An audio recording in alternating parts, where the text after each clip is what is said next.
అయోధ్యకి భక్తుల వరద కొనసాగుతోంది.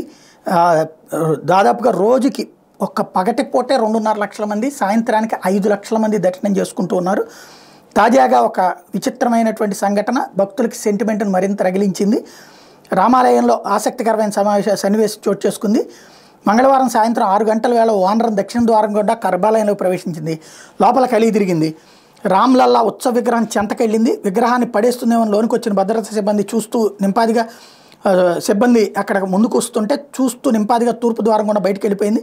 బారులు తీరిన భక్తులకే చూస్తూ వెళ్ళిపోయింది. దీనికి సంబంధించిన వీడియోని క్షేత్ర ట్రస్ట్ ఎక్స్లో పోస్ట్ చేసింది. ఆ వారణం తీరు అచ్చం మనిషినే తలపించిందని భద్రతా సిబ్బంది గుర్తు చేసుకున్నారు. బహుశా హనుమంతుడే బాలక్రామ్ దర్శనార్థం వచ్చినట్టుందని వాళ్ళు అభిప్రాయపడ్డారు. మరోవైపు అయోధ్య సందర్శనార్థం యూపీలోని పలు నగరాల నుంచి హెలికాప్టర్ సర్వీసులను ప్రారంభించబోతున్నట్టు రాష్ట్ర ప్రభుత్వం ప్రకటించింది.